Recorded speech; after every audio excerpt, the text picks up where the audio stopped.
Foi um tempo que o tempo não esquece, que os trovões eram roucos de se ouvir.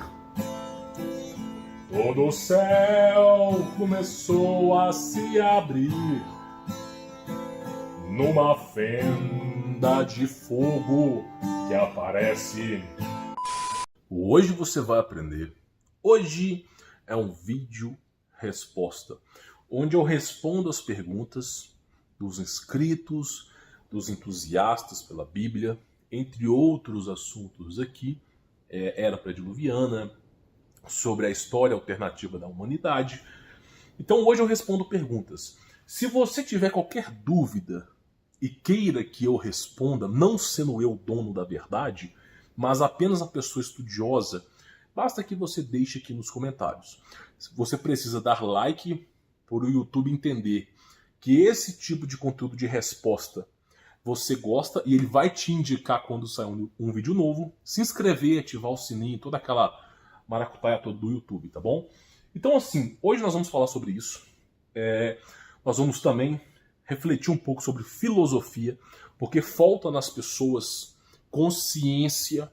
As pessoas estão perdendo a consciência, estão se transformando em massa sem inteligência. As pessoas estão se transformando em um grande besterol americano. Então as pessoas estão perdendo a consciência. E nós vamos falar um pouco sobre consciência aqui, tá? Então vamos responder algumas perguntas. E claro, vai ter no finalzinho aqui do vídeo, eu vou tocar umas músicas, né, pagar alguns micos aqui para vocês, tá bom? Mas vamos por partes, vamos lá. Vamos responder algumas perguntas aqui. O Daniel Felipe, tá? Isso é uma publicação que eu fiz sobre perguntas.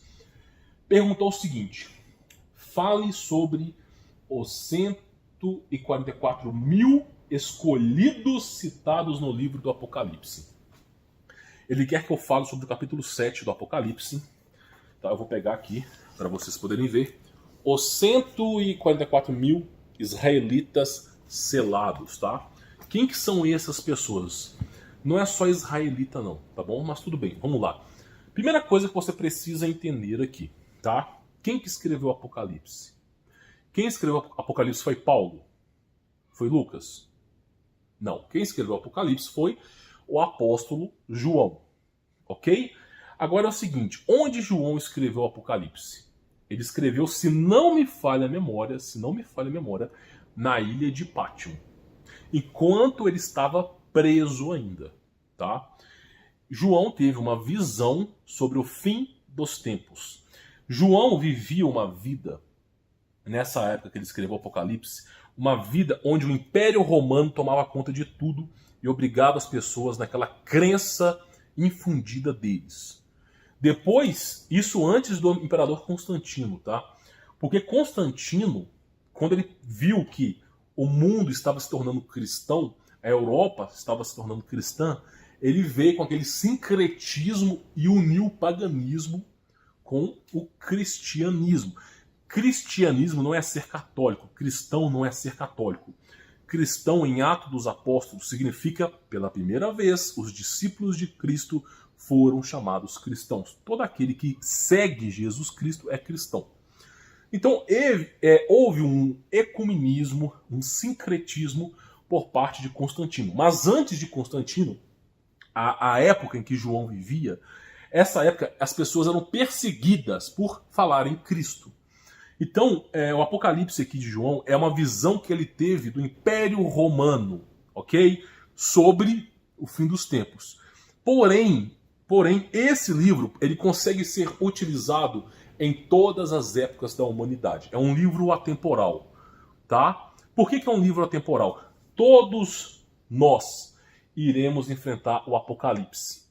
Não existiria um Deus justo onde apenas uma pequena parte de pessoas passasse pelo Apocalipse e uma outra parte não passasse pelo Apocalipse. Isso seria um Deus injusto e seletivo.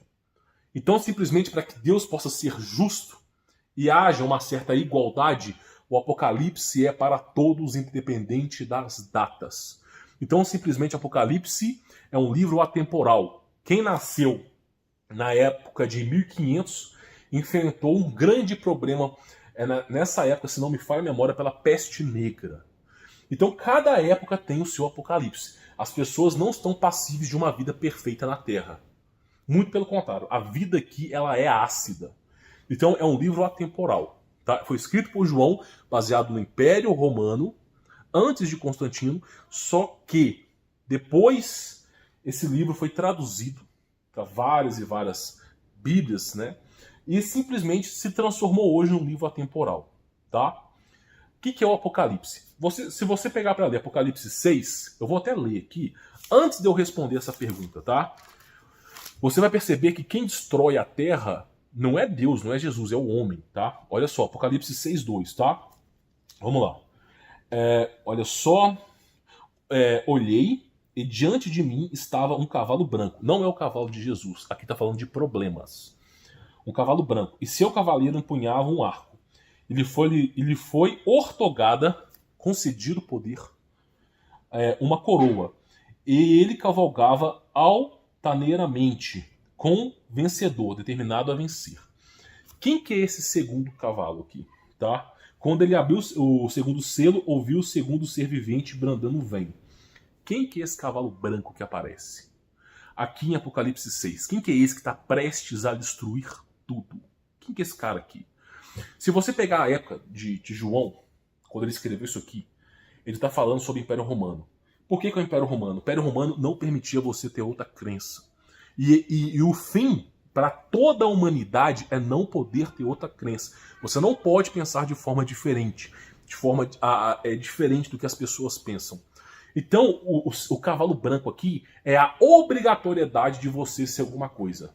Você só é salvo se você for judeu.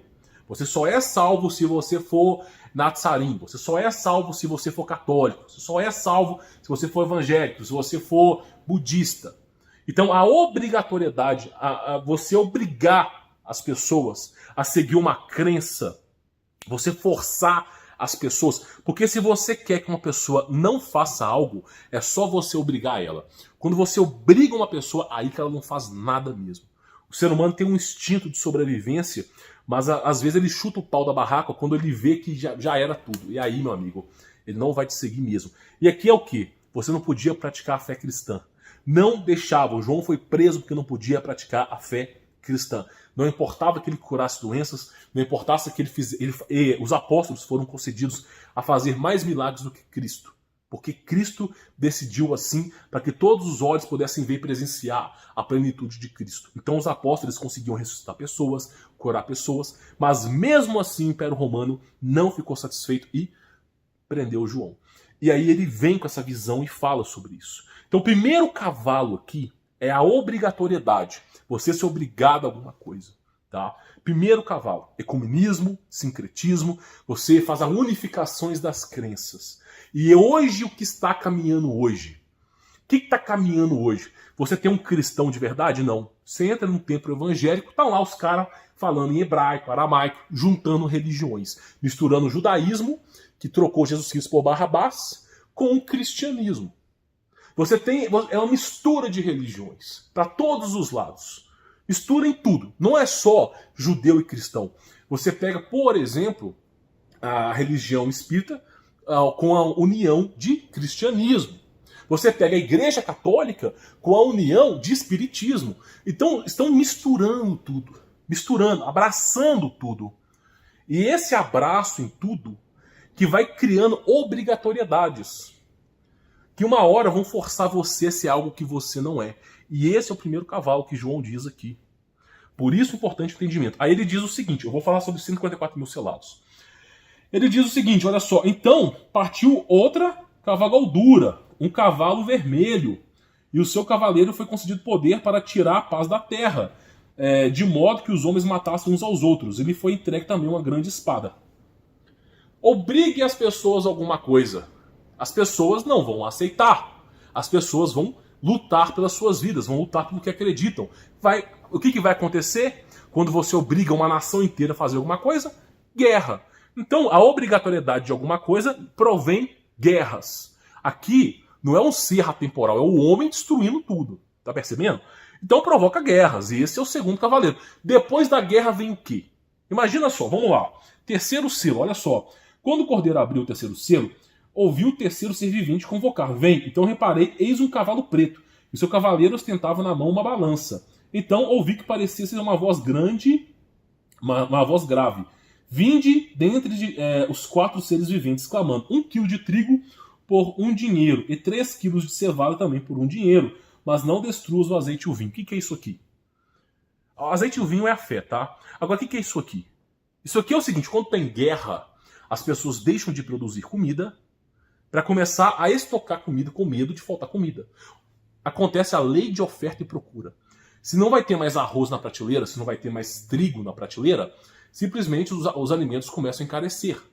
E aí, um arroz vai custar R$1 milhão, um feijão vai custar 10 milhões de reais, a comida vai valer mais que ouro e diamante. Então, simplesmente, toda guerra provém fome. Toda guerra provém fome. Falta comida, o preço da comida sobe. E o que é o cavalo, segundo o terceiro cavaleiro aqui?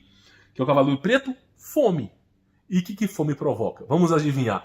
O que acontece com uma nação inteira que está com fome aqui? O que acontece? Olha só, acontece o seguinte. O quarto selo. Quando ele abriu o quarto selo, ouvi a voz do quarto ser vivente clamar: vem. Olhei e diante de mim estava um cavalo amarelo pálido. Seu cavaleiro chamava-se Morte. Então, obrigue as pessoas a alguma coisa. Obrigue. Obrigue as pessoas. Você vai provocar guerra. Guerra provoca fome. Fome provoca morte. Quem está produzindo o fim dos tempos aqui? O ser humano. Existe guerra desde que o mundo é mundo. Existe guerra na Idade Média. Existe guerra na era industrial. Existe guerra agora. Guerras existem o tempo todo. O ser humano sempre tenta a autodestruição. Então, o livro Apocalipse é um livro atemporal. Quem estiver lendo esse livro em 1600 vai parar e pensar: poxa, agora é o fim do mundo. Mas já passou 400 anos. Porque o livro ele é atemporal. Por isso que é dito: ninguém sabe o dia, ninguém sabe a hora. Somente Deus. Porque simplesmente o Apocalipse é atemporal. Todo mundo que nasceu passa pelo Apocalipse. Tá entendendo? O Apocalipse que João está descrevendo aqui, ele passou pelo Apocalipse. Todo mundo está passando pelo Apocalipse. Se o mundo continuar, e espero que continue, meus netos vão passar pelo Apocalipse. Os seus trinetos vão passar pelo Apocalipse. Então, simplesmente, o Apocalipse é uma coisa atemporal.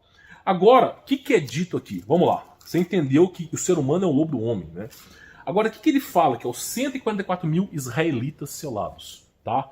Quando fala que israelitas, na verdade, é da tribo de Jacó que se originou, né, as tribos. O que é esse pessoal aqui? Será que esse pessoal aqui são os judeus hoje? Não, não são. Não são mesmo. Inclusive, os judeus, eles perseguiram os profetas do passado. Cristo fala: vocês falam dos profetas, mas vocês perseguiram os profetas. Vocês anunciam a minha vinda, mas não querem aceitar os meus mandamentos. Quem que é esse pessoal aqui? É da tribo de Jacó. Mas tem uma pequena coisa. O livro é o quê? Atemporal. O Apocalipse é um livro atemporal. Então, por exemplo, nós temos aqui um acontecimento antes da vinda de Cristo e um acontecimento depois da vinda de Cristo. E as pessoas que morreram antes do nascimento de Cristo? E aí, quem que são essas pessoas? Os 144 mil selados são exatamente as pessoas que foram salvas antes da vinda de Jesus Cristo. Porque antes da vinda de Jesus Cristo você era salvo pela lei. Então tinham bilhões de pessoas na Terra, mas poucos eram salvos por conta da lei. Tá bom? Então esses 144 mil selados aqui, ele fala sobre isso. Olha só. Depois desses eventos, observei 4 anjos em pé nos 4 cantos da terra, com a missão de reter os 4 ventos da terra e evitar que qualquer massa de ar fosse soprado sobre a terra, o mar ou sobre qualquer árvore. Então vi um outro anjo subindo do oriente, tendo o selo de Deus vivo. Ele brandou com voz grave aos 4 cantos, aos 4 anjos, e quem havia sido concedido poder para produzir destruição na terra e no mar. Não danifiqueis a terra, nem o mar, nem as árvores, até que os selamos a testa dos servos do nosso Deus. Isso aqui está se referindo a antes da vinda de Jesus Cristo, tá? Então me foi revelado o número de quem foram selados, 144 mil, de todas as tribos de Israel. Acabei de falar das tribos de Jacó, que se originaram as 12 tribos. E aí ele fala, 12 mil de tal tribo, 12 mil de tal tribo, 12 mil de tal tribo. E aí acontece o seguinte, olha só, passa um pouquinho e a enorme multidão de cristãos. Em seguida, olhei diante de mim, descontinuava-se uma grande multidão tão vasta que ninguém podia contar. Olha só, formada por pessoas de todas as nações, africano, chinês, americano, israelita, brasileiro, todas as nações, tá? Todas as tribos, povos e línguas. O mundo inteiro, tá bom? Estavam em pé diante do trono do Cordeiro, vestido com túnicas brancas, empunhando folhas de palmeira e proclamando com grande voz: a salvação pertence ao nosso Deus, que se assentou no trono, e ao Cordeiro. Então, simplesmente, tá, esses milhões aqui é o que vieram depois de Cristo. Né? Quando Cristo se torna sumo sacerdote, você não é obrigado a sacrificar um bezerro lá no monte, buscar fogo do céu. É cravado em nossos corações como você consegue ser salvo. E dentro do nosso coração está lapidado, né, a maneira de você ser salvo. Você pode nascer na China e nunca ter ouvido falar sobre Jesus Cristo. No momento da sua morte, no momento que você está prestes a morrer, você vai clamar a Deus. Talvez você não saiba o nome dele é Jesus Cristo. Você vai clamar a Deus de alguma maneira e ele o salvará. Tá bom? Então, esse é o Deus benevolente que transcende o jugo dos homens. Então, bem dizer, 144 mil selados veio antes de Jesus. E depois veio a multidão de contáveis milhões que ninguém podia contar, que são os cristãos. Eu estou presente, você está presente, todo mundo está presente, desde que acredite em Jesus Cristo, peça perdão pelos seus pecados e creia nele, mesmo que você morra por ele, tá bom? Então essa é a resposta. Vamos lá, tem mais perguntas aqui. Eu gostaria, Reinaldo Dias da Silva, eu gostaria que você falasse sobre o dízimo se for possível. Eu vou ser bem honesto para você. Eu não posso ser injusto e dizer que todas as igrejas católicas e evangélicas são destrutivas. Porque a igreja católica foi responsável por disseminar a Bíblia. Foi responsável por trazer a verdade ao mundo. Apesar dos pesares, foi graças a ela que temos a Bíblia aqui.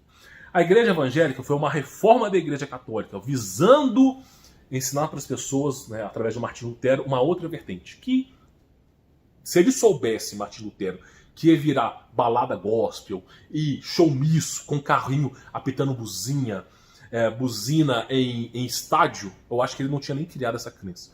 Só que nós temos a igreja católica também. Os dois, tanto a católica como a evangélica, eles falam sobre o dízimo, tá? Porque era verdadeiro, só que o dízimo vem da antiga aliança. O dízimo não se faz justo na época de Cristo. A verdadeira religião é ajudar viúvas e as órfãos, está em Mateus. O que é o dízimo? O dízimo é para você pegar 10% daquilo que você tem e ajudar a obra, ajudar o necessitado, transformar aquilo em comida, ajudar viúvos, órfãos, a amparar as pessoas. Isso era destinado na antiga aliança, tá? Na antiga aliança. Não se faz mais necessário o jugo. Por que não se faz mais necessário o jugo do dízimo? Porque o papel do cristão é olhar para o teu irmão como você mesmo. Qual que é os mandamentos de Deus, resumido o Êxodo 20? Amar a Deus sobre todas as coisas e o próximo como a si mesmo. Se eu amo o próximo como a mim mesmo, eu não preciso tirar 10% do que eu tenho. Eu vou lá e ajudo todo mundo que eu puder ajudar. Isso é ser cristão. Então, o dízimo, o dinheirinho que você dá para a igreja, tudo isso aí, não existe. Sempre foi comida. Você pode pegar a Bíblia, pegar em aramaico, tá?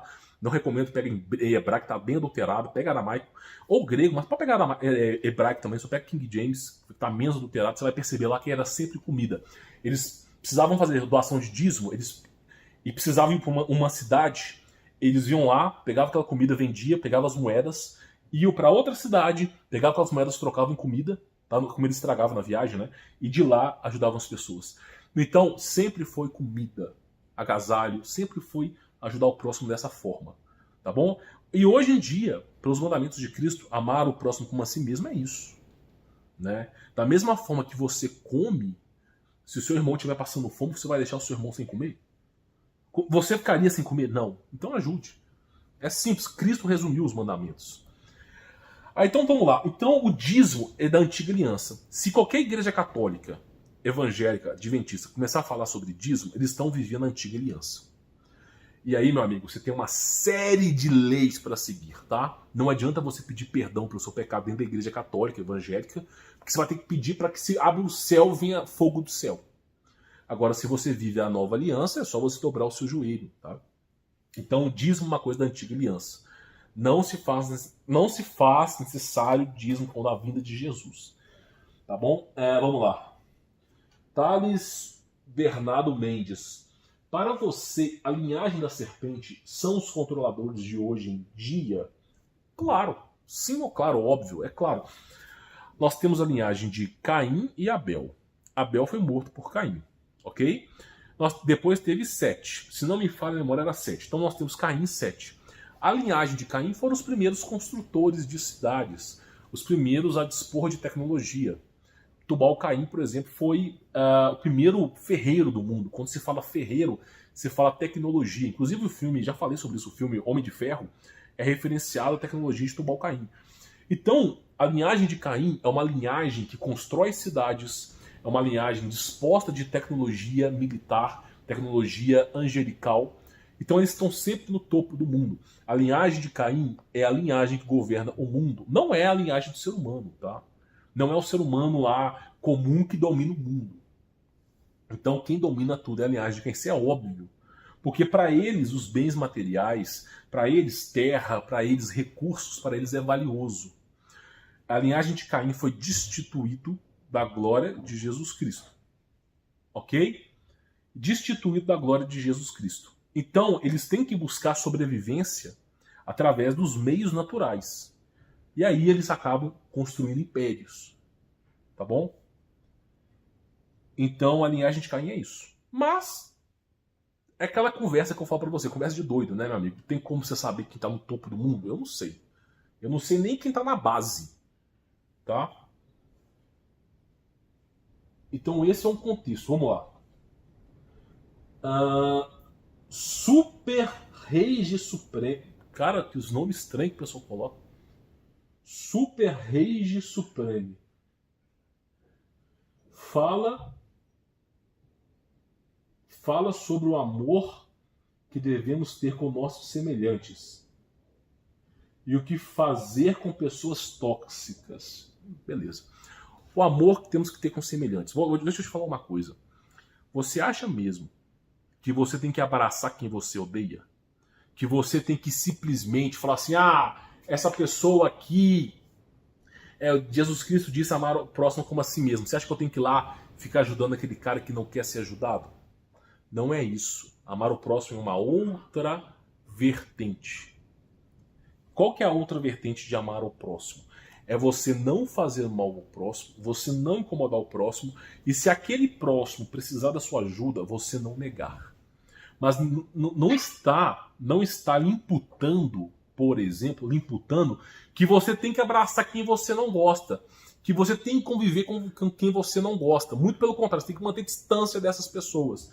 Então, amar ao próximo não consiste, tá, em você ficar de mão dada com quem você não gosta. Muito pelo contrário, é não fazer o mal ao próximo, e se porventura aquela pessoa passar fome, você ajuda com aquilo que você pode. Se porventura aquela pessoa estiver no estado terminal e falar assim, eu queria conversar com tal pessoa, pedir desculpa antes de morrer, você vai lá e aceita as desculpas. Isso é amar o próximo. Mas não imputa que você tem que viver uma vida com aquela pessoa, longe disso.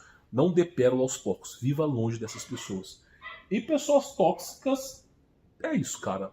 O mundo inteiro tem pessoas tóxicas. O mundo inteiro tem pessoas que vão fazer mal a você, tá?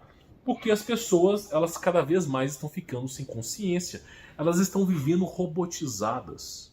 As pessoas não têm mais opinião própria. É sempre Maria vai com as outras. Ninguém busca mais a salvação. Todo mundo busca alguma coisa em coletivo. O ser humano está virando formiga operária. Em vez de tomar consciência, buscar o caminho da salvação por conta própria, está entregando a própria vida a pessoas que vão ser condenadas. Então, Pessoas tóxicas no mundo tem. O que eu te recomendo é não confie nos homens. Toda vez que você vê alguma coisa, desconfie. Eu falo isso para as pessoas, o que as pessoas fazem? Elas desconfiam dos outros? Não. Elas desconfiam, por exemplo, tá, delas mesmas? Não. Elas não desconfiam de nada.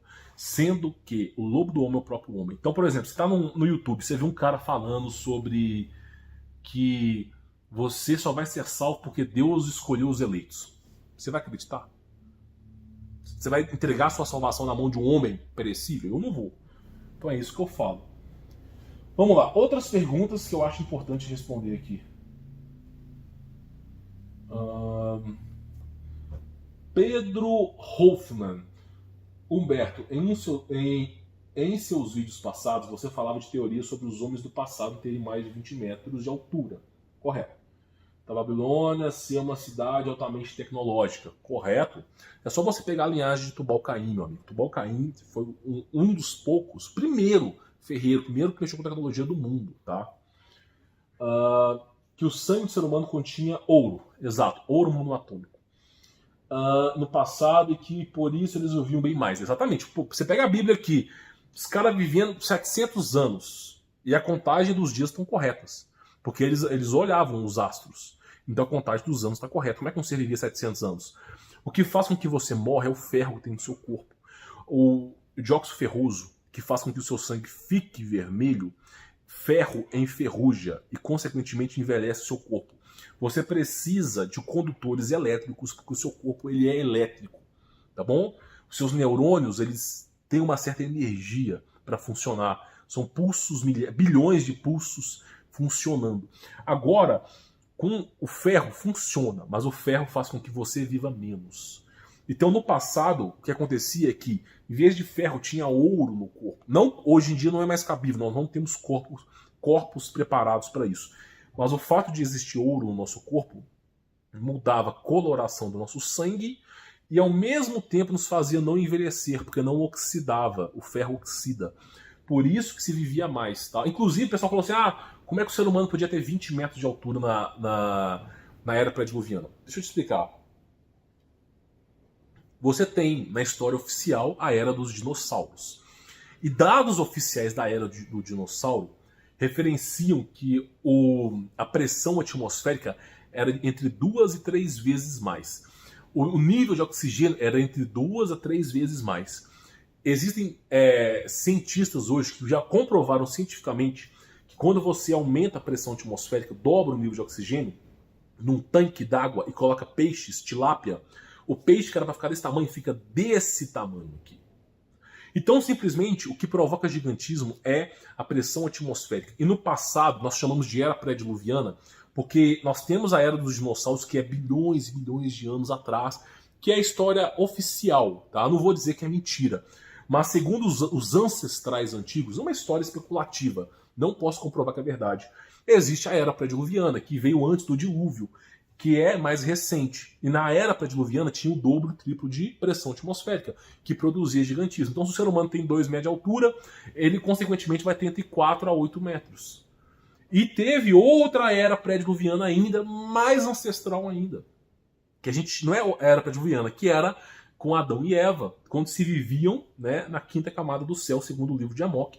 E pode ser simplesmente uma outra dimensão, tá? Então é isso que provoca o gigantismo. Por isso o ser humano era bem diferente de hoje. O ser humano tinha altura, envelhecia, o ser humano tinha telepatia, voava. Hoje em dia o ser humano não voa mais. O ser humano não tem telepatia. O cabelo do ser humano era vivo. Por exemplo, aquela história de Medusa não é uma história mentirosa. Assim, eu não posso comprovar isso. Aqui é história de louco mesmo, tá? É tudo que eu não posso comprovar, mas porque o cabelo da Medusa, assim, apesar que ela cobra, ele era vivo. Porque o cabelo do ser humano era vivo. Ele era vivo.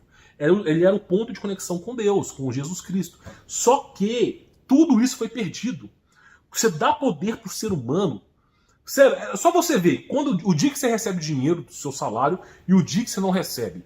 Você é humilde quando você recebe seu saláriozinho todo mês, no dia que você está com dinheiro na mão, ou você é mais humilde quando você não tem dinheiro? Agora imagina um ser humano com um poder colossal.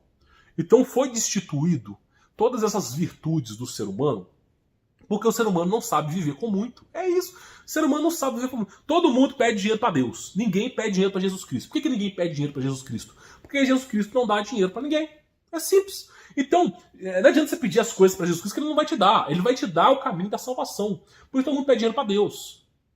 Agora, você tem que entender o seguinte. Por que foi destituído todas essas glórias do homem? Porque o homem se perde. Toda hora o homem se perde a salvação. Se o cara começar a ganhar 100 mil reais, ele se perde. Ele não vai querer mais sair da salvação. Vai ficar ostentando. Postando frasezinhas emocionais. Então, é por isso que ninguém pede dinheiro para Jesus Cristo.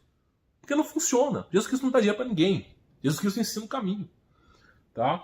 Por isso que as pessoas ficam pedindo dinheiro para Deus. Agora, toma cuidado com o dinheiro que você pede. Quem muito é dado, muito é cobrado. Tá? Vamos lá, outra pergunta. Lúcia Maria Joaquim, olha só. Olá, Humberto, que Deus o abençoe. Que Deus abençoe também você, Lúcia, e todos os ouvintes aí. Gostaria que falasse acerca de Salomão.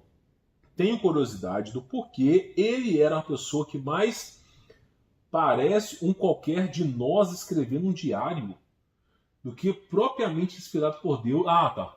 Por que ele era parecido com nós escrevendo um diário do que inspirado por Deus, deixando no uso da palavra? Ele parece que tem um discurso de pessoa depressiva. Entendi, não entendia mais ou menos. Eu entendi que você parece que Salomão não está escrevendo obras de Deus e sim obras de outra coisa. Salomão teve uma parte da vida dele que ele era focado em Deus, tá? Focado em Deus, ele fazia as coisas para Deus. Tinha um bom coração. Mas o mesmo pecado que cobiçou Eva, o mesmo pecado que cobiçou Adão, o mesmo pecado que é sempre o ato sexual, o pior de todos os pecados, caiu no colo de Salomão. E, convencido de mulheres, começou a adorar outros deuses. O pessoal acha que outros deuses eram um deus de madeira. Não, seres eram anjos caídos, se materializavam fisicamente. Por isso que eles adoravam esses seres. Davam presentinhos, ensinavam ciência. Então Salomão foi iludido com isso. Tá? Começou a fazer as mais bárbaras loucuras com isso. Controlar demônios, abrir portais. Ele foi o Doutor Estranho da vida real.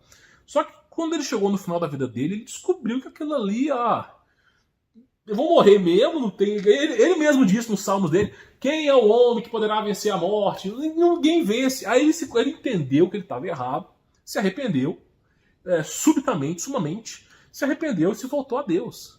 Entendeu que não adiantava seguir essas loucuras, essas magias, a abrição de portais, toda essa história mística. Ele descobriu que não valia a pena. E aí ele se arrependeu. Tá? Pelo menos a história oficial é essa. Né? Eu não sei se a história verdadeira é essa que ele se arrependeu, não. Mas assim, é bem triste, tá?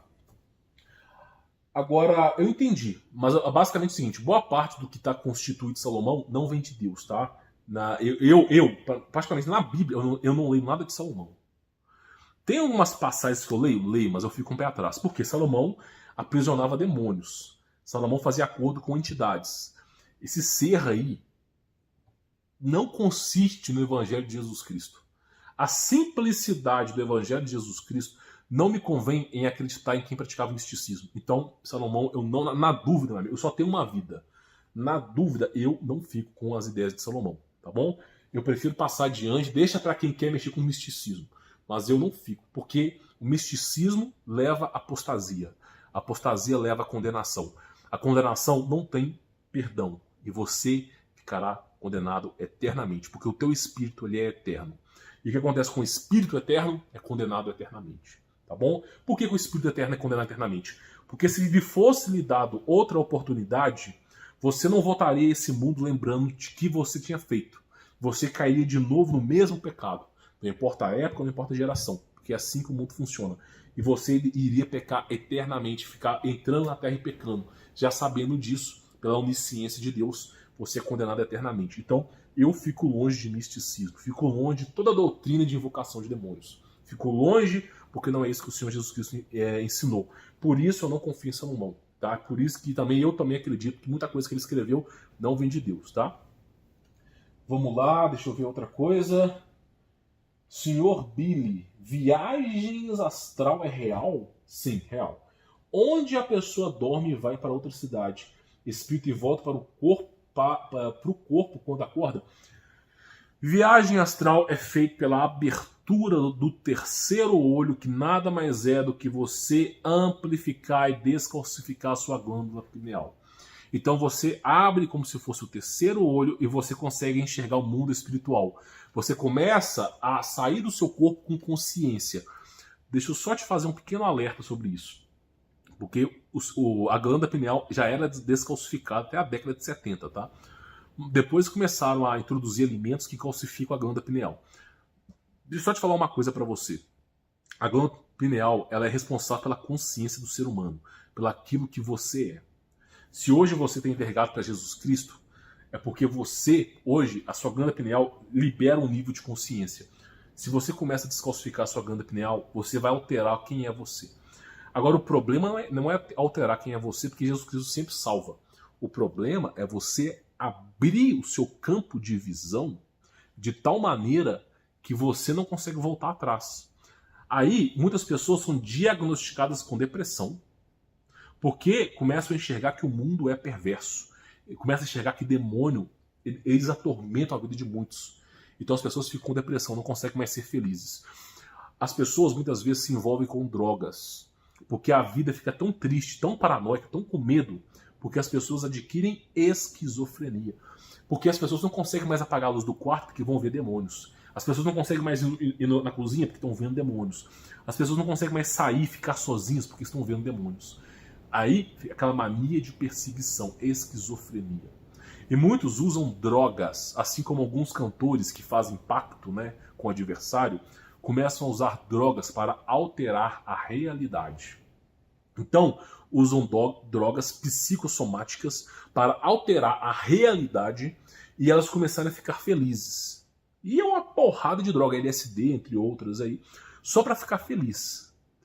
Aí depois que essa droga passa, o efeito reverso, ele, além de ser destrutivo, ainda vem com a glândula pineal descalcificada. Então as pessoas acabam cometendo suicídio. Então, assim, o resultado de você descalcificar a glândula pineal é só um: morte, condenação e desgraça. Tá? Sendo os três a mesma coisa. Então, assim, eu não recomendo que você descalcifique a glândula pineal. Jamais faça isso, tá? Porque por mais que você consiga fazer viagem astral, por mais que você consiga estar em outro lugar que você voe, esse mundo, a Terra, é um mundo malvado. É um mundo cheio de demônios. Às vezes o copo da sua cozinha cai, tem um demônio horroroso tombando aquele copo, mas você não vê. Se você visse, você ficaria traumatizado. Então não mexa com coisas que são místicas e que podem criar em você surtos. Tem que tomar cuidado com isso, tá? É um conselho que eu te dou. Por que eu falo isso para você? Porque, por exemplo, a crença espírita, ela trabalha muito com o mundo espiritual, praticamente com projeção astral. Eles não falam isso. Só que, deixa eu só te explicar uma coisa para você. De tanto ver demônio, você vai começar a ficar esquizofrênico, tá? E eu não recomendo mexer com nada místico. Se Deus, escuta bem, se Deus ocultou o mundo espiritual, se Deus colocou uma barreira nesse mundo espiritual, é porque esse mundo espiritual não é bom. Se Deus está impedindo de você ver o mundo espiritual, é porque tem um propósito. Por que Deus não me deixa enxergar os espíritos? Tem algum motivo. Sendo ele onisciente, por que ele está me ocultando aquilo? Porque aquilo ali não é bom para você. Se você ver, você vai ficar traumatizado. Então, por isso que ele tem um véu. Entendeu? Tinha até um relato aí, eu não me lembro a memória, de alguém que estava escutando barulho de espada. Não sei se era o Márcio que tinha falado isso comigo. E que simplesmente depois ele foi revelado em sonho que estava um mundo espiritual, anjo lutando contra o demônio. Se você soubesse o que é o mundo espiritual em sua plenitude, você ficaria abismado. Por isso é bom você viver na simplicidade. Não mexer com misticismo, não mexer com magia negra, tá? Porque por mais que você ganhe algumas coisas, você tem mais a perder do que a ganhar. Tá? É o conselho que eu dou. Deixa eu ver outra. As pedras, Leandro Andrade, as pedras guias da Geórgia poderiam ser mandamentos deixados para os que ficarem após a próxima inversão do campo magnético?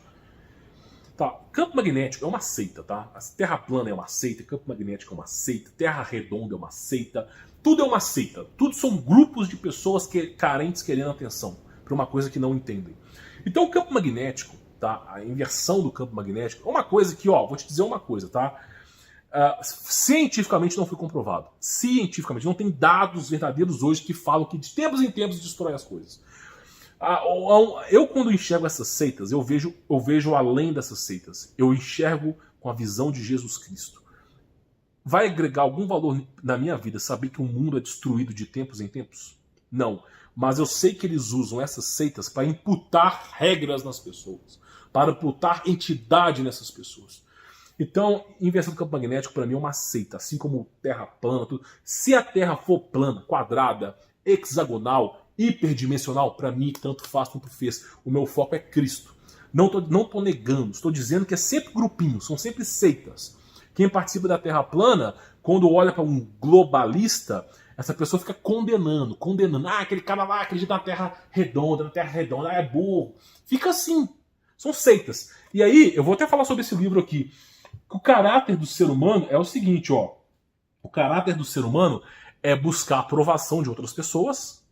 E o caráter do ser humano é julgar e condenar o próximo. São todos condenados. É sempre assim. Tá? É sempre assim. Terra plana, terra redonda da NASA, terra hexagonal. Já ouvi falar de terra hexagonal já. Já tinha terra cônica, né? Agora hexagonal. Então, assim, eu sou da seguinte filosofia. Eu uso maiêutica na minha vida. Perguntas para responder respostas. Perguntas simples. Eu nunca saio do básico. Porque eu já saí do básico, eu já errei. Não quero sair de Jesus Cristo.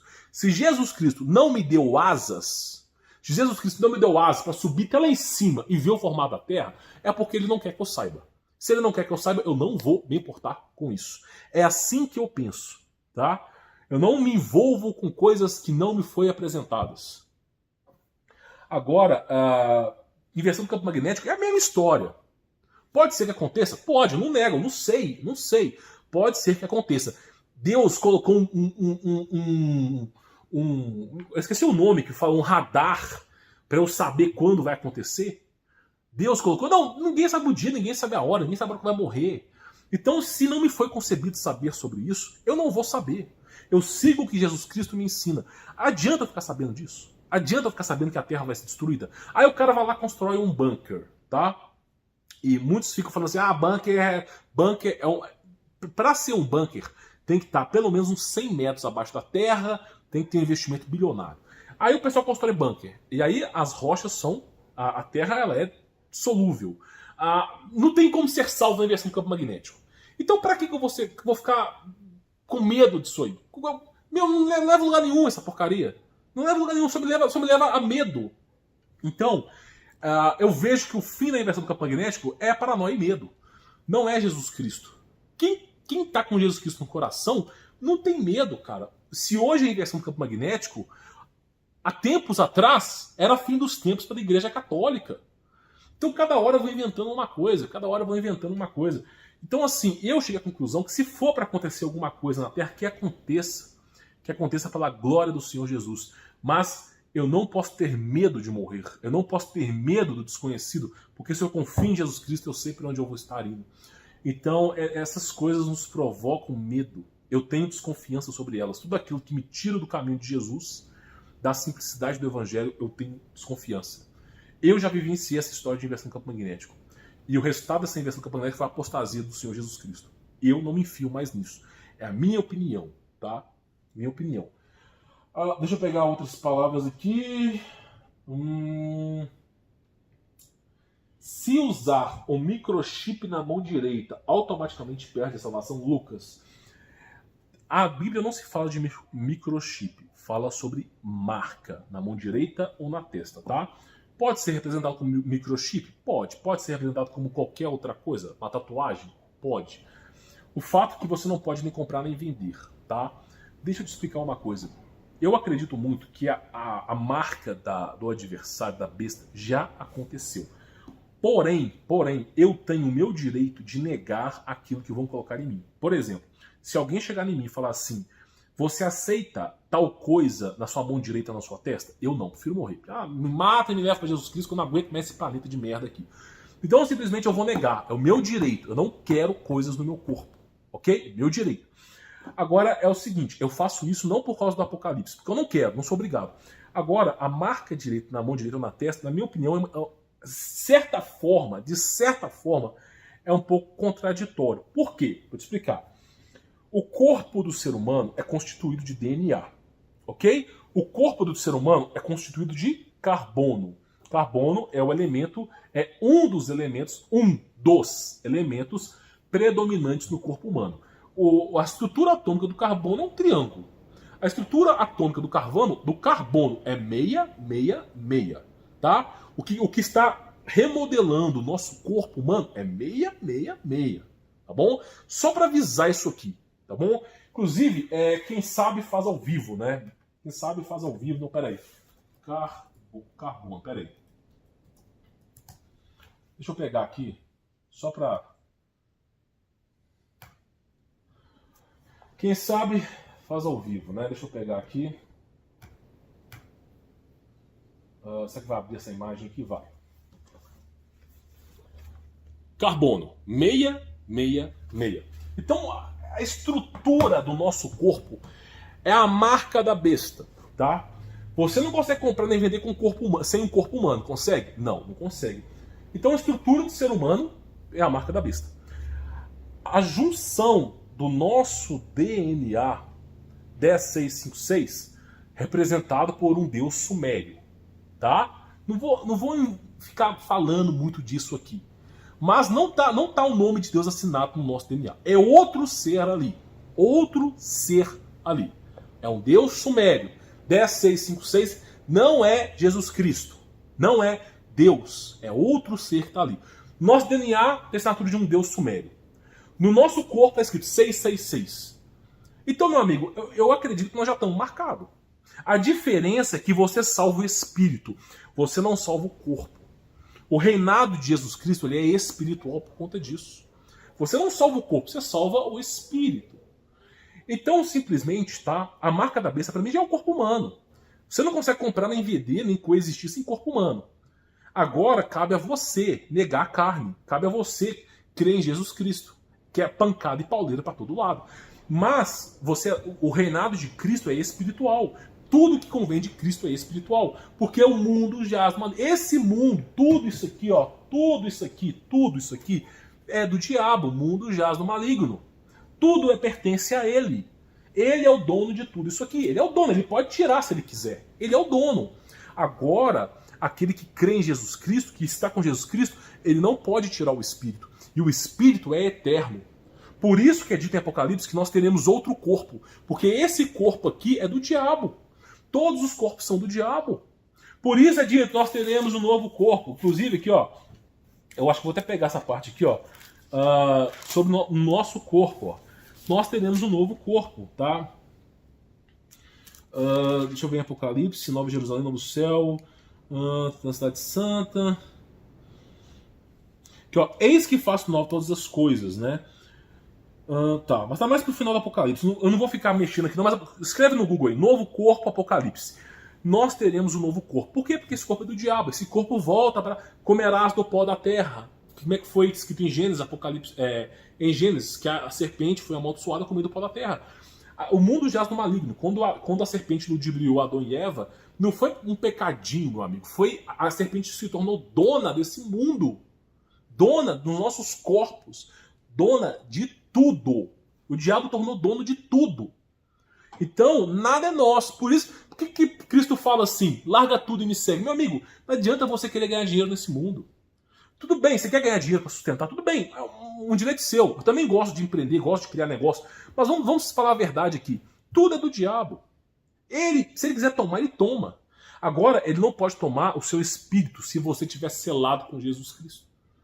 Tá entendendo? Tudo é dele. Por isso que chega no jovem rico, Cristo fala assim, vende teus bens. Porque são do diabo, nunca foi do rico, tudo é do diabo. Então Cristo vem salvar o mundo espiritual, Cristo vem salvar o teu espírito, ele vem te dar uma chance. Nós não tínhamos chances de salvação. Por isso ele disse, vossos antepassados comeram do maná do deserto e morreram. Os caras lá, junto com Moisés, comeram do maná do deserto e morreram. Tá? Eu, porém, lhes trago um maná que não morre, mas vive. Então Cristo fala sobre as coisas espirituais. Tudo é do adversário. Você não pode pensar que as coisas são suas aqui. Você não pode pensar, se hoje você tem uma casa, Amanhã você pode estar no olho da rua. Se hoje você está no olho da rua, amanhã você pode ter uma casa. Tudo aqui é do adversário. O que não é do adversário é a tua vida, o teu destino, porque quem escolhe quando você morre ou não é Jesus Cristo. E se você se enverga para Jesus Cristo, você é salvo. Então, a pergunta do rapaz aqui, inclusive, deixa eu até pegar aqui, sobre marca da besta, é simplesmente isso. É simplesmente isso. Tudo é do adversário, meu amigo. Tudo é do adversário. O seu DNA tem um Deus sumério. O seu corpo está 666. O mundo jaz no maligno. Tudo é dele. Você tem que aprender a viver na plenitude de Cristo, que é o Cristo espiritual. Não é um reinado físico. O que vem aqui fisicamente não é Cristo. Tá? É minha dica para você. Tá? Minha dica. Deixa eu ver. Outra pergunta.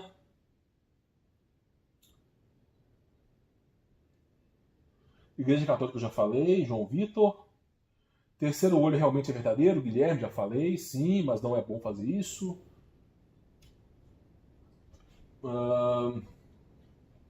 Irmão, gostei de seus vídeos. O que você acha da Igreja Católica e Papa Francisco? Já falei sobre igreja. Tem pessoas boas, tem pessoas ruins.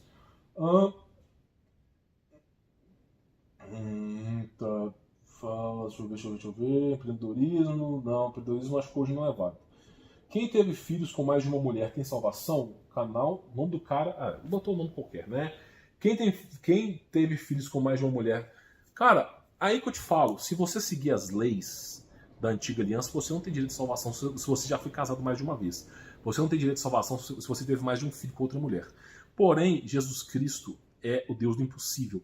Se você crê em Jesus Cristo, perdoado estão os teus pecados. Olha que facilidade que é ser salvo. A facilidade incomoda até o adversário.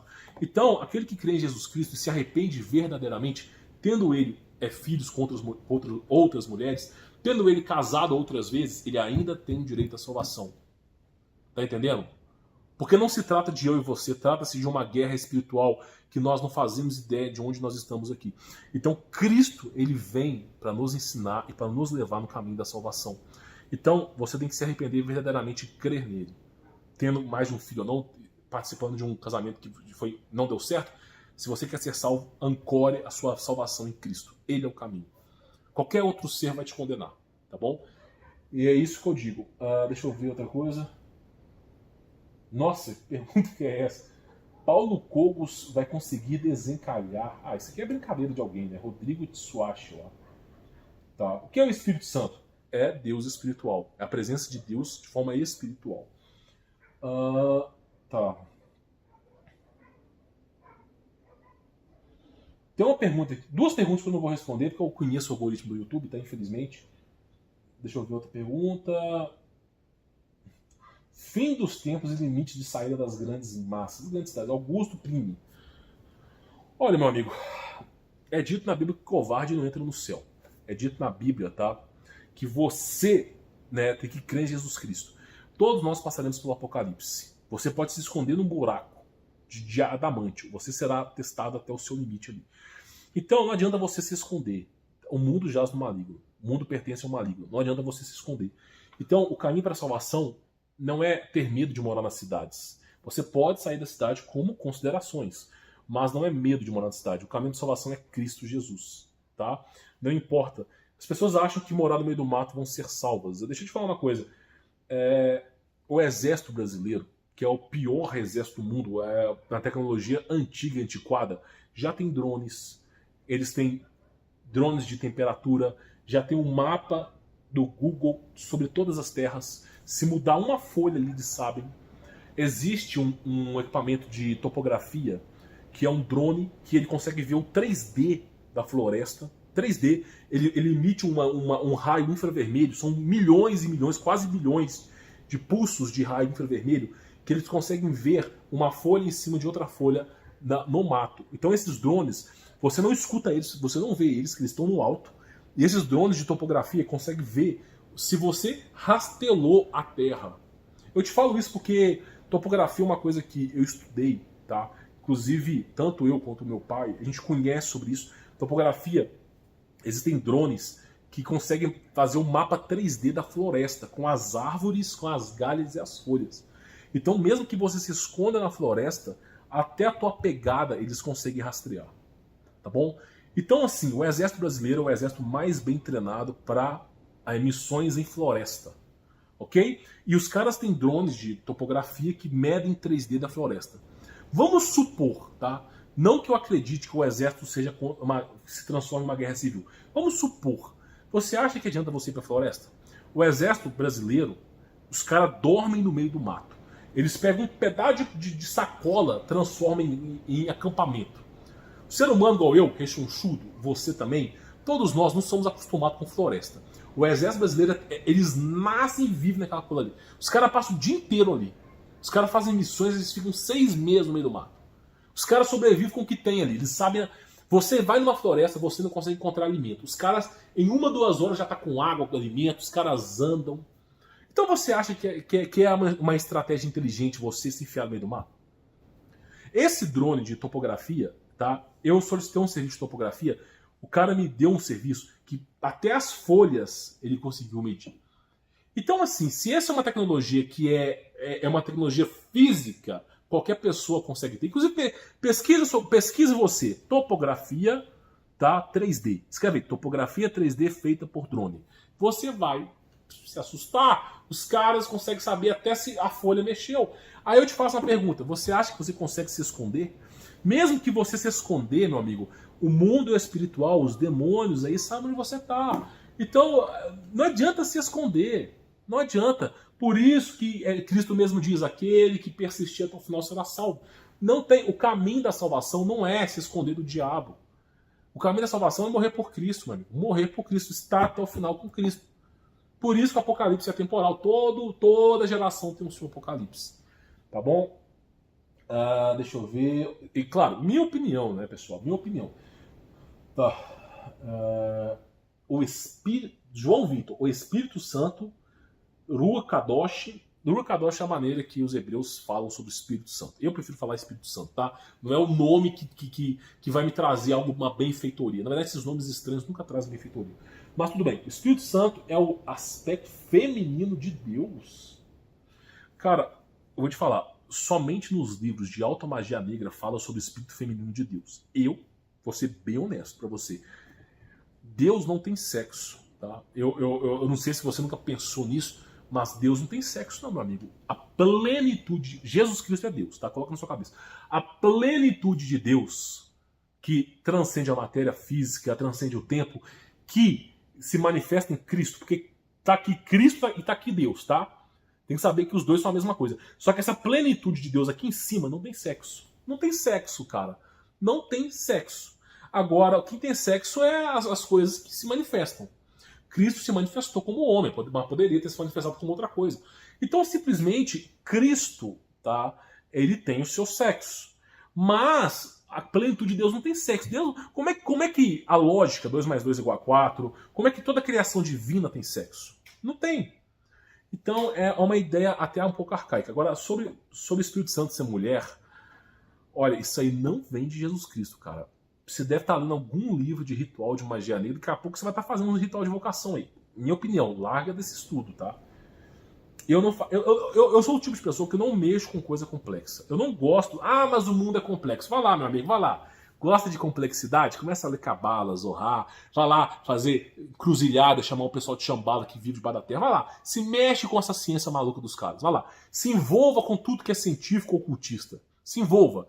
Vire lá aquele Jack Parsons, vai lá. Se envolva com isso. Me diga, aonde você vai estar? Se você vai ser salvo ou não vai ser salvo. Então, às vezes, a pessoa vive na simplicidade e ela é salva. Eu prefiro a simplicidade. Eu não me envolvo com coisa mística, coisa científica. Porque são coisas sedutoras. É uma ciência sedutora, ela te seduz. Você fica maravilhado com aquilo. Maravilhado com aquilo. Então é uma ciência sedutora. Eu particularmente falando, não mexeria com isso. Fala sobre ter condições financeiras sem precisar investir. Marcelo Conceição. Eu prefiro não falar sobre empreendedorismo aqui. Tá? Na verdade, pessoal, eu estou tocando barco nos meus negócios. Não sei se vou continuar vendendo meu curso. Na verdade, nem anuncio meu curso aqui. Você tem que ter pilares empreendedores na sua vida. Igual eu tenho meus pilares empreendedores, eu não preciso ficar anunciando meu curso para vender aqui, porque eu tenho vários negócios. Só que Se eu aparecer no olho da rua amanhã ou depois, tanto faz, cara. O mundo não é. Esse mundo jaz no maligno, entendeu? Antes de preocupar com dinheiro, preocupa com a sua salvação. Porque hoje você pode ter o que comer, amanhã você não pode. Você já agradeceu Deus, Jesus Cristo, porque você tem um prato de comida, porque você tem água, você tem um teto, você tem cobertor? Tem que agradecer, cara. Porque o mundo é do maligno. Ele pode tirar de você, ele tem essa legalidade. Não venha falar que não tem, porque ele tem. Ele ganhou por conta de Adão e Eva. Então, se Jesus Cristo está preservando a sua vida, você tem o que comer, o que beber, seja grato. Seja grato. Tudo bem? Seja grato pelas coisas. Agora, se você quer aprender a ganhar dinheiro, cara, deve ter uma porrada de curso na internet aí. O final desses cursos nunca é bom, né? Mas eu sempre falo para você o seguinte, tá? Seja grato pelas coisas que você tem. Não preocupa com o dinheiro. Deixa o dinheiro para depois. Coloca Jesus Cristo na sua vida, entendeu? E muitas pessoas tentam materializar dinheiro do céu. Eu mesmo fui uma dessas pessoas no passado, com esses erros. Se você materializar dinheiro do céu, o dinheiro vem. Vem, não vou mentir para você. Só que com o dinheiro vindo, você vai ter despesas astronômicas. O dinheiro vem e vai. Vem e vai. Vem e vai. E nunca fica com você. Por que o dinheiro nunca fica com você? Porque Jesus Cristo não quer que você tenha o que não lhe foi pertencente. Então Jesus Cristo ele vai destituir esse dinheiro. Ele vai vir, mas vai vir junto com o dinheiro que você pediu ao Deus sumério. Quando você pede dinheiro, quando você fala, Deus me dá dinheiro, está repetindo o nome do Senhor Jesus, Deus sumério manda dinheiro para você. Tá? Não é Deus com D maiúsculo, é um anjo caído. E aí, ele se torna dono da sua vida. Sua vida virá um inferno. É só isso. Agora, se você pede para Jesus, Deus, me dê uma oportunidade de trabalhar para sustentar minha família, ou me ajude com o meu negócio para que ele possa dar certo, apenas para que eu possa sustentar minha família, ele vai te ajudar. Agora, ninguém pede dinheiro para Jesus, já reparou? Todo mundo pede dinheiro para Deus, porque Jesus não dá dinheiro, Jesus dá oportunidade, Jesus ensina o caminho da salvação. Jesus não quer você frívolo na vida. Entendeu a diferença? Eu digo isso para você. Tá? Eu já tive uma experiência na minha vida com muito dinheiro. Muito dinheiro, muito dinheiro. E você, não só eu, mas várias pessoas, você se afasta de Deus, se afasta de Jesus Cristo. Agora, quando você tem menos dinheiro, você se volta para Jesus Cristo. Porque o Deus do dinheiro é Mamon, tá entendendo? Então o dinheiro, ele tem que entrar na sua vida apenas para te auxiliar, te orientar. Mas não pode ser prioridade na sua vida. É uma dica que eu te dou, tá bom? Uma dica assim, pessoal. Você pode querer ter dinheiro, mas nunca pense em muito dinheiro, porque muito dinheiro atrapalha a vida das pessoas, tá?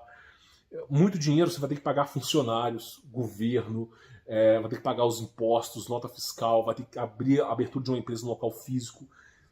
Você vai ganhar 100 mil e vai gastar 94 mil de custos. É basicamente isso. Aí no fim das contas você vai chegar e falar assim, meu, se eu ganhar pouco e ser feliz, eu preciso ser feliz. Por isso que os empresários, eles muitas vezes tomam antidepressivos, muitas vezes os empresários, eles precisam viajar, sumir da empresa durante um tempo. Porque o empresário no Brasil é sofrimento, tortura. Você ganha 100 mil, mas você gasta 96 mil de custo, 94 mil de custo. E o que sobrou, você fala, não compensa. Então, não preocupe mais com sua felicidade, o seu bem-estar. Tem um episódio do Família Dinossauro que o Dino chega, ele está assistindo televisão e ele pensa assim, sabe de uma coisa? Eu tenho família, tenho uma casa, tenho um carro, tenho o que comer, tenho um teto sobre minha cabeça. Eu acho que eu tô bem de vida, eu sou uma pessoa feliz. Aí de repente a televisão, bum! Aparece uma fumaça e o cara falando assim, você não é feliz. Para ser feliz você precisa desse copo aqui. O copo custa tipo 20 mil dólares. Aí o Dino vai lá, preciso de um copo para ser feliz. O Dino vai lá e compra o copo, se endivida. Então assim, às vezes você é feliz, mas o sistema te induz a ser infeliz. Às vezes, cara, você chega em casa, tua esposa te sorri, teu filho, tua filha sorri pra você, você tem o que comer, você tá com a vida feliz ali e você não dá valor. E muitas pessoas queriam ter uma esposa para chegar em casa, queriam ter uma comida para comer, queriam ter um teto e não tem. Então seja grato por você estar vivo, você ter o que comer, entendeu? Quanto mais gratidão você agradece, mais as coisas acontecem com você, mais as coisas boas acontecem com você, tá bom? E Cheque 008, é os nomes que o pessoal coloca que é estranho. Cheque 008, canta música de violão. Então vamos lá, pra gente poder fechar, é a última pergunta mesmo, né? Última pergunta, ó, aqui chegou ao final, ó, não tem mais nada, ó. Cheque 008, canta a música. Então vamos lá. Ó, eu vou falar pra você o seguinte, tá? Sobre violão. eu tô aprendendo. Eu não sou lá grande coisa de violão. Mas como existe a Anitta, como existe o Vitão, como existe Luísa Sonza, pô, se esses caras são famosos com aquela voz de bezerro velho, então eu aqui eu acho que eu tenho uma chance, né? Mas brincadeiras à parte, eu não espero ser famoso com violão. A minha voz é de taquara rachada e eu não sei tocar violão, tá? É só amador. Para você gostar da minha música, é somente depois da 20ª cerveja Cara, sério, pra você gostar do que eu faço aqui é bem pouco, tá? Mas a gente tenta, vamos lá. Essa música aqui, ó, eu sei. Quer ver? Eu acho que você vai descobrir qual música que é essa. Eu não vou tocar tudo, porque eu não sei, tô aprendendo, tá? Mas é essa música aqui, ó. Ó. Sabe qual que é?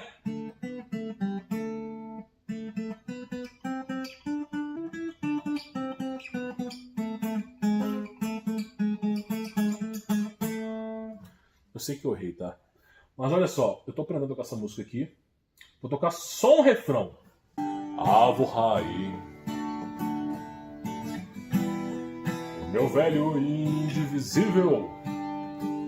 Avo Rai. Aí vem. Neblina turva brilhante em meus cérebros, coágulos de sol. Brincadeira, eu não vou ficar pagando esse mico aqui não. Tem uma música que eu tô aprendendo, tá? É essa música aqui, ó. Eu comecei meus vídeos com ela, tá? Já aprendi a fazer entonação de voz para introdução. Que é essa música aqui, ó. Ela chama Canção Agalopada de Zé Ramalho. Tô aprendendo. Assim, o meu objetivo de vida hoje, depois de ser salvo, claro, de todos os objetivos comuns, é aprender essa música aqui. Eu tô aprendendo, tá? Então, assim, não espere muita coisa, tá? Mas é basicamente o seguinte, ó.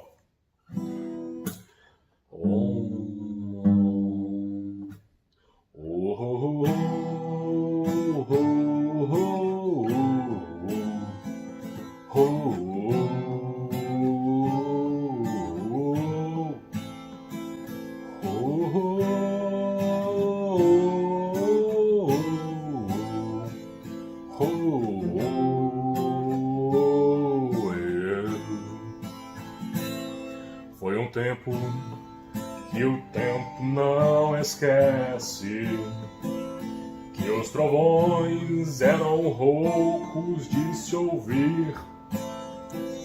Todo o céu começou a se abrir numa fenda de fogo que aparece ponteando em cordas e lamentos, escrevendo seus novos mandamentos na fronteira de um mundo alucinado, cavalgando em martelo agalopado e viajando com loucos pensamentos. Sei que eu errei tudo, tá? Mas tô aprendendo. Essa música eu gosto muito. Canção Agalopada. E tem uma outra música de Zé Ramalho que eu gosto, tá? Que eu vou até colocá-la aqui. Jardim das Acácias. Jardim das Acácias. Zé Ramalho. Mas eu sou uma pessoa, né, no sentido da música, bem espertinha, né? Bem espertinho. Por quê? Porque eu venho aqui no Cifras Club e eu coloco assim, cifra simplificada, né? Mas é assim, ó. Eu falo pra vocês, pessoal. Quando eu tiver bom na música, eu lanço uma musiquinha aqui pra vocês, tá? Mas é mais ou menos assim. Nada vejo por essa cidade que não passe de um lugar comum. Mas o solo é de fertilidade no jardim dos animais em jejum, esperando alvorecer de novo, esperando anoitecer pra ver a clareza da 8ª estrela, esperando a madrugada vir. E eu não posso com a mão retê-la, E eu não passo de um rapaz comum. Como e corro, trafego na rua. Fui graveto do bico anum. Quando eu olho para uma música do Zé Ramalho, eu penso muito assim: o que essa música transmite para mim? Eu faço uma auto-reflexão, tá? E aí é por isso que eu acho interessante. Essa aqui é bem bacana também, tá? 7 botas pisaram no telhado, 7 léguas comeram-se assim, 7 quedas de larva e de marfim, 7 corpos de fio amolado. Agora chega de falar, né? Brincadeira. Mas agora, para quem chegou até o final, tá? Para quem chegou até o final desse vídeo, uma reflexão profunda, uma pergunta extra, só para quem chegou até o final. Se você chegou até o final, você escreve nos comentários: eu cheguei até o final, tá? Nós vamos fazer uma pequena análise desse livro aqui, Como Fazer Amigos e Influenciar Pessoas, Dale Carnegie, tá? Que tem uma frase aqui que é muito boa. Olha só. Você já parou para pensar por que Deus, quando você comete um pecado, ele não abre os céus e aponta o dedo na sua cara e fala: você está errando? Por que Deus não te pune no exato momento do pecado? Por que Jesus Cristo não te corrige no exato momento do pecado? Por que você não é corrigido quando você está no exato momento do pecado? Por que você não é corrigido? Por causa do ressentimento, da amargura que fica no seu peito. Todo mundo que, inclusive, isso aqui é uma filosofia de Skinner, tá? Que é um famoso psicólogo, que é o seguinte: toda vez que você critica uma pessoa publicamente, ou você critica uma pessoa no ato do seu erro, essa pessoa não procura melhorar. Essa pessoa, ela, naquele momento, ela fica coagida a aceitar aquela imposição que você está falando, mas ela vai guardar dentro de si o arrependimento e o ressentimento. E esse ressentimento não faz com que ela melhore, porque futuramente ela vai voltar a cometer os erros. Então você nunca pode querer criticar uma pessoa e esperar melhorias dessa pessoa. Então por isso que existe, tá, através das críticas, o elogio, a inteligência emocional, porque se você criticar uma pessoa, você não pode esperar melhorias dela, tá? Inclusive é dito aqui, ó, através da crítica não operamos mudanças duradouras e consequentemente ocorre o ressentimento. E Hans Steil também fala exatamente sobre isso, outro filósofo, tá? E psicólogo também. Esse livro aqui, pessoal, é um livro que eu já estou lendo pela minha 4ª vez. Se você quer ler um livro e quer aprender sobre o livro, você precisa reler esse livro, meditar sobre esse livro, você precisa praticar o que o livro fala. É a única maneira de você decorar o livro, de você aprender a absorver a informação do livro. Por exemplo, eu uso muito da psicologia desse livro, entre outros livros que eu leio, da psicologia, por exemplo, da história da psicologia socrática, Sócrates, que ensina: conhece-te a ti mesmo, uma frase de Sócrates. Eu uso muito essa filosofia para tentar simplificar minha vida e tentar resolver questões que eu não consigo resolver. Por exemplo, eu uso essa filosofia de Sócrates, eu uso outras filosofias também de pensadores. Por exemplo, como é que eu faço para tentar entender maéutica através de Aristóteles? Como é que eu consigo e Sócrates também, tá? Mas como é que eu consigo fazer com que eu responda a Bíblia de forma simples? Porque Jesus Cristo, ele não veio ensinar o complexo ao homem, ele veio ensinar o simples. Ele vem ensinar justamente a simplicidade da salvação. Então o conceito que eu quero falar para vocês, tá? Sempre que você tiver questões difíceis na vida, situações difíceis de serem resolvidas na sua vida, resolva essas situações fazendo perguntas simples. Como é que eu saio dessa? Como é que eu consigo reverter isso? Como é que eu faço para voltar com o meu casamento? Como é que eu faço para voltar com a minha mulher, com o meu marido? Como é que eu faço para recuperar o meu emprego? Como é que eu faço para procurar um outro emprego? São sempre perguntas simples. Nunca faça pergunta complexa. E as perguntas simples vão direcionar você ao caminho correto, tá bom? Porque a verdade está latente em todos nós. Quando você faz perguntas simples, por que Jesus Cristo veio ao mundo? Porque Jesus Cristo veio. Ele veio para que nos ensinasse e nos desse o direito de salvação. Por que Deus existe? Deus existe como um todo. Assim como a matemática existe, 2 mais 2 é igual a 4, Deus sempre existiu. Sem Deus não existe nada. Ele é a razão por tudo que existe nesse mundo, nesse universo, em toda a existência. Então Então, perguntas simples levam a respostas simples, levam à sabedoria. Perguntas complexas te afastam da sabedoria, porque são complexas, difíceis de explicar. Então, é dito até mesmo por Steve Jobs que a perfeição de algo é a simplicidade. O que fez com que o iPhone, na época de Steve Jobs, bombasse, não é porque era o mais bonito, não sei o que não. Tinha esse aspecto também de design. Mas o que fez com que bombasse era a simplicidade.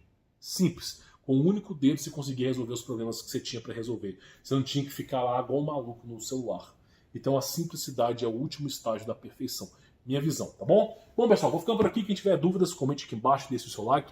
Vou ficando por aqui e, ó, forte abraço, tá? Deixe as perguntas aqui embaixo aqui.